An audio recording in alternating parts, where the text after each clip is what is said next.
Hello everyone, आप सब कैसे हैं? मैं उम्मीद करता हूँ कि बहुत अच्छे होंगे और अपनी पढ़ाई को बहुत अच्छे से कर रहे होंगे। मैं आकाश कुमार बढ़ाना आईसीटी वर्चुअल क्लासरूम में आपका बहुत बहुत स्वागत करता हूँ मेरे प्यारे बच्चों। जैसे आपको पता है हमारी बेसिकली 12th क्लास है और हम ज्योग्राफी को देख रहे थे और इसी में हम लोग आपका बात कर रहे थे। आपको पता होगा मानव भूगोल प्रकृति एवं उसके विषय पर हम लोग बात कर रहे थे। तो कल मैं आपको समझा चुका था कैसे भूगोल है, क्या चीज है, किसका हम आशय करते हैं, किन विषय पर हम लोग अध्ययन करेंगे, कैसा कुछ इनको देखेंगे, कैसा इनमें आपका बात करेंगे। इन सब पर हम लोग आपका गौर करके आपका देखेंगे और हम इनको बात करेंगे और इसका जानने का प्रयास करेंगे। सबसे पहले हम लोग इसे ध्यान से पढ़ते हैं, देखने का और जानने का हम लोग प्रयास करें। हम सामान्यतः पृथ्वी के रूप, तूफान की आंख, नदी, मुख, हिम्मत, क्रोध यानी कि नासिका, जल डमरू यानी कि ग्रीवा, मृदा की परिचय का वर्णन। इस प्रकार प्रदेशों, गांव, नगरों का वर्णन जीवित रूप में किया जाता है। जर्मन भूगोलवेत्ता राज्य का वर्णन जीवित जीव के रूप में करते हैं। सड़कों, रेल मार्गों, जलों के जाल, परिसंचरण की धमनियों के रूप में वर्णन किया जाता है। क्या आपने अपनी भाषा में ऐसे शब्द अभिव्यक्त करते एकत्र कर सकते हैं? अब मूल प्रश्न उत्पन्न होता है कि क्या हम प्रकृति और मनुष्य को पृथक कर सकते हैं? कह रहे हैं जो आपकी प्रकृति है और जो मनुष्य है, क्या हम दोनों को आपका पृथक कर सकते हैं, एक दूसरे को अलग कर सकते हैं? आपका नेचर को और ह्यूमन को क्या हम लोग इसमें अलग कर सकते हैं, जबकि इतनी जटिलता से आपस में जुड़े हैं?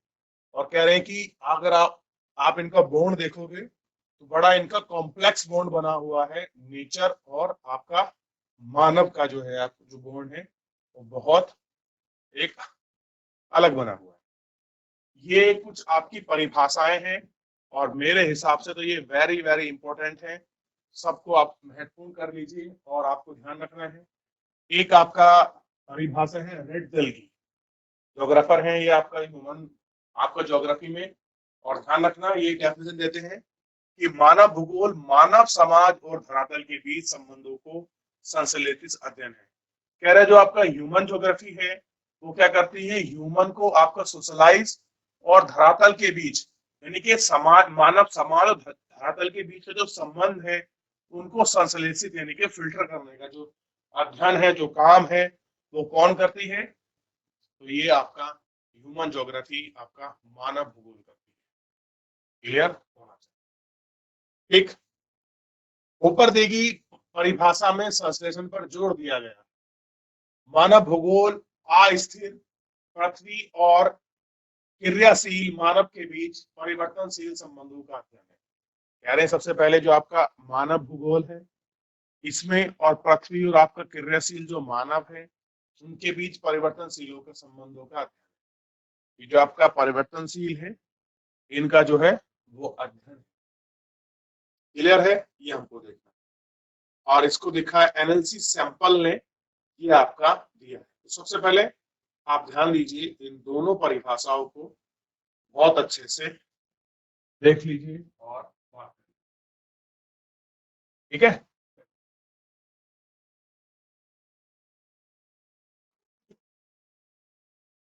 तो मानव भूगोल और मानव समाज और धरातल के बीच जो संबंध है उन संबंध का जो अध्ययन है ये उसमें आपका दिखाया गया। ठीक है, तो इतना आपको क्लियर होना चाहिए। संबंध है उसके बीच का जो अध्ययन है, कैसे है, क्या कुछ है, इनको आपको देखना। सिंपल की परिभाषा के गंतव्य के कुछ मुख्य शब्द है। कह रहे हमारी पृथ्वी को नियंत्रित करने वाले भौतिक नियम तथा इस पर रहने वाले जीवों के मध्य संबंध में अधिक संश्लेषित ज्ञान उत्पन्न होता है। संश्लेषित जो ज्ञान है वो आपका उत्पन्न होता है। कह रहे हैं पॉल डी डिला ब्लास, पॉल बिलाडिलास ने एक थ्योरी दी है। पॉल डिला ब्लास की जो थ्योरी है, उस पॉल डिला ब्लास की थ्योरी को हम लोग आपका गौर करके आपका अच्छे से हम लोग इसको देखेंगे कि पॉल डिला ब्लास की क्या थ्योरी है, कैसे कुछ है, इस पर हम लोग गौर करके देखें। देख लिया? चलिए अब इसमें बात करेंगे हम सबसे पहले मानव भूगोल की जो प्रकृति है, उस मानव भूगोल की प्रकृति को हम लोग गौर करके देखेंगे। क्या कह रहे हैं? मानव भूगोल भौतिक पर्यावरण तथा मानव जनित समाज संस्कृति पर्यावरण के अत्यंत संबंधों का अध्ययन है। क्या कर रहा है? जो मानव भूगोल है वो भौतिक पर्यावरण भी है, और जो आपका मानव जनित समाज है और संस्कृति है उसको भी आपका मिलाकर देख रहा है। ठीक है, ठीक। अब देखिए, भौतिक मूल्यों के सिद्धांत भौतिक पर्यावरण के तत्वों का अध्ययन कर चुके हैं। आप जानते हैं कि तत्व भू आकृति, मृदा, जलवायु, जल, प्रकृति, वनस्पति विविधता, प्राणी जात में क्या उन तत्वों की सूची बना लोगे जिनकी वे मानव भौतिक पर्यावरण से प्रदान मंच के लिए अपने कार्य के लाकर आप द्वारा प्रदान किए थे।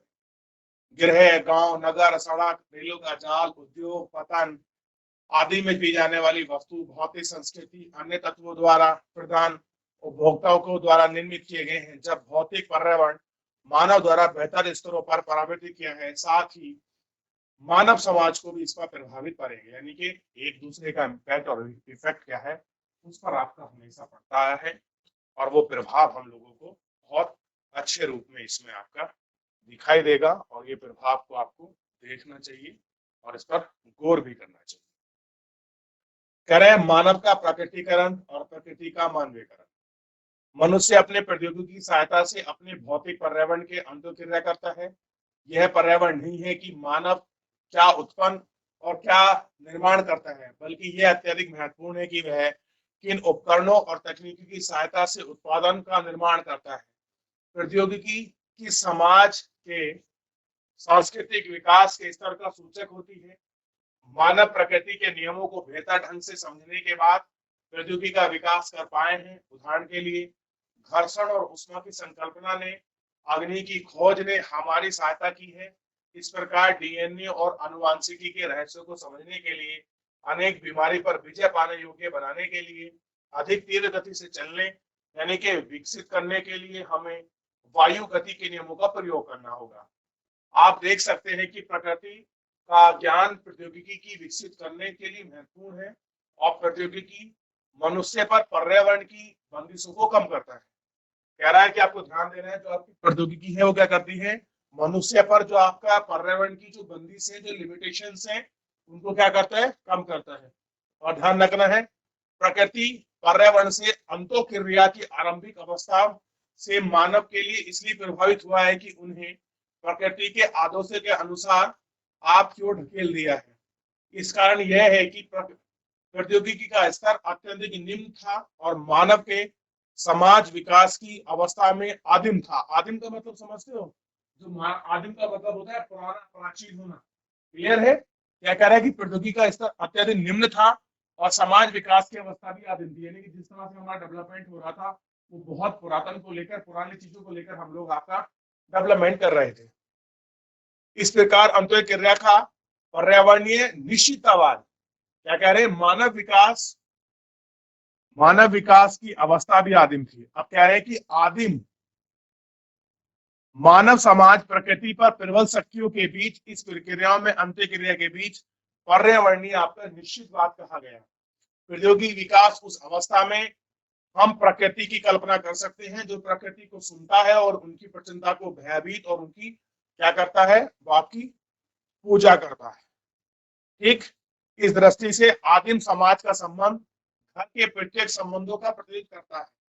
अन्य आदिम समाज के संबंध में पढ़े प्रकृति पर्यावरण के साथ पूर्णतः सामंजस्य बनाए हुए हैं, और आप अनुभव करेंगे कि ऐसी प्रकरणों में आपका प्रकृति एक शक्तिशाली बल, पूजा, सात्विकार, योग का संरक्षण है।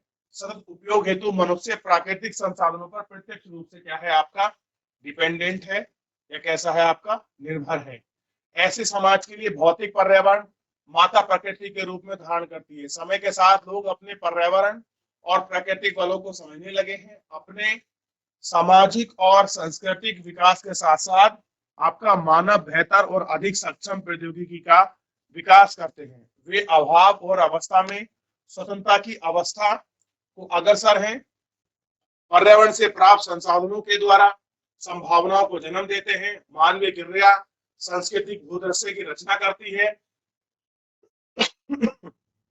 मानवीय क्रियाओं की छत्रप सर्वतः है, उच्च भूमियों पर स्वास्थ्य विश्राम स्थल, विशाल नगरीय प्रसार, खेत, फलोद्यान, मैदानों को इंगित पहाड़ियां, चट्टान, पतान और आपका महासागरीय तलों के आपका समुद्रीय तथा अंतरिक्ष उपग्रह इत्यादि। पहले के विद्वानों ने इस प्रकार को संभावनावाद का नाम दिया है। ये क्या है कि नई नई जो चीजें हैं, जो आपके महासागर, समुद्र इत्यादि चीजों में आपके आप देखते हैं मानवीय क्रियाओं का खतरा है। जो हाईलैंड्स है, जो उच्च भूमि है और स्वास्थ्य विश्राम स्थल, विशाल नगरीय प्रसार, खेती खलिहान, पहाड़ियों में आपका चारगाह, तटीय पतन, महासागरीय, समुद्रीय तथा अंतरीय उपग्रह आदि, ये सारी चीजें क्या है, ये संभावनावाद का नाम दिया है। कैसे दिया है इनको सबको? संभावनावाद है।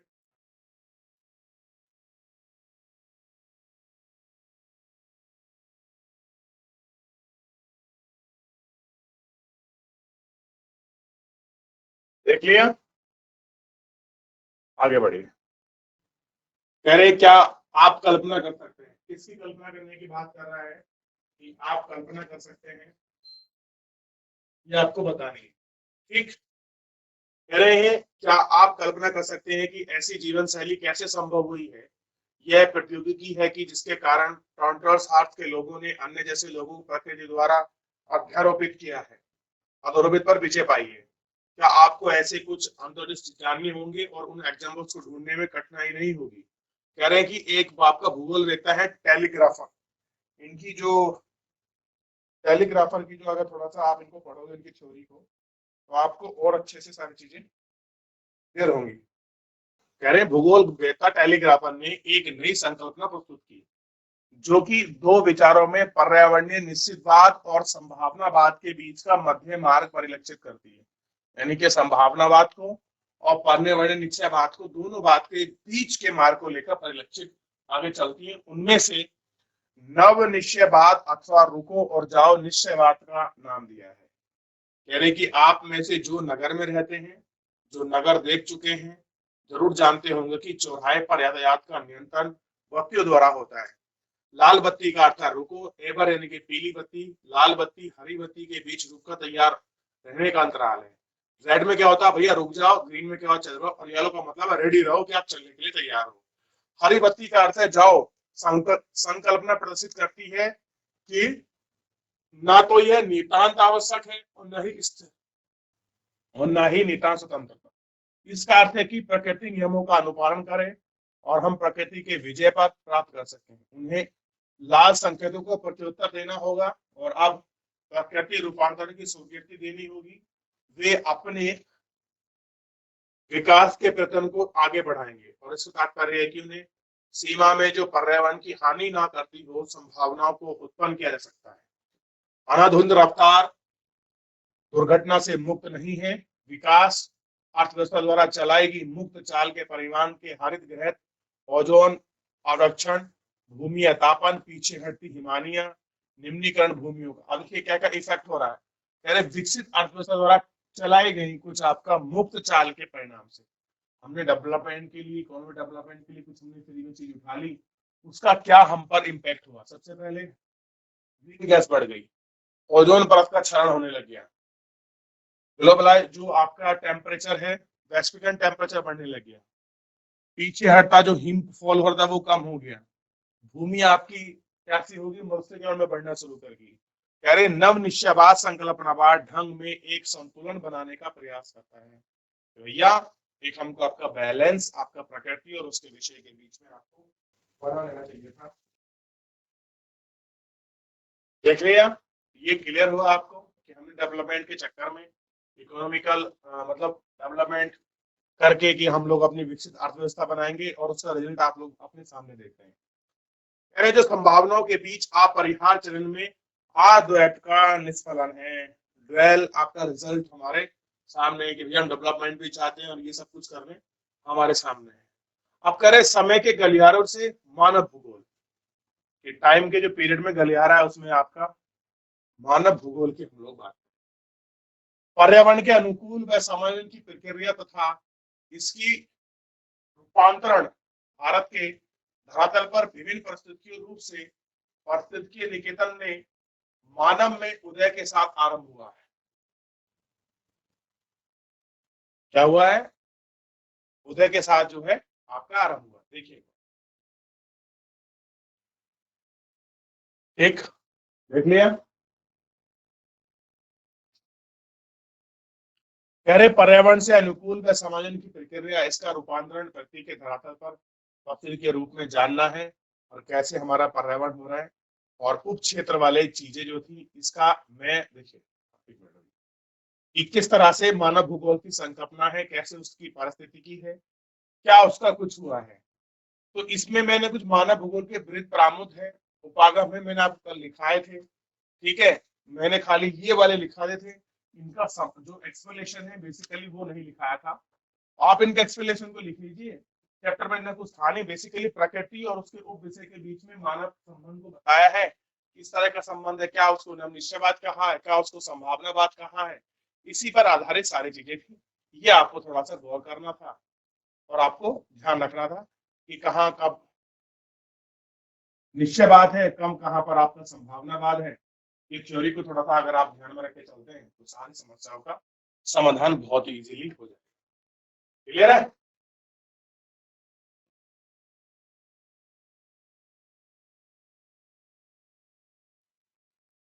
देख लिया इस तरह से जो चैप्टर है। अब देखिए कुछ चैप्टर के पार्ट हैं। अगर आप सामाजिक भूगोल पढ़ेंगे तो ये कुछ क्षेत्र हैं, ये उनके अध्ययन वाले पार्ट हैं। और जनसंख्या भूगोल पढ़ेंगे, जननांगी डेमोग्राफिक पढ़ेंगे, आर्थिक भूगोल पढ़ेंगे, तो आप संसाधन भूगोल, ये सारी चीज इसके अंतर्गत आप पढ़ लेंगे। क्लियर है? तो इनको ध्यान रखना था, बात करनी थी। तो फिलहाल आज के चैप्टर में इतना ही। चैप्टर समाप्त हो गया, एक बार अच्छे से पढ़ लीजिए, देख लीजिए। जितना भी उसका शॉर्ट नोट था मैं आपको बता चुका हूँ। लेकिन हाँ, सेकंड चैप्टर इसका बहुत इंपॉर्टेंट है, उसको हम लोग बहुत अच्छे से पढ़ेंगे और समझेंगे, देखेंगे। फिलहाल जो है आज के लिए इतना ही।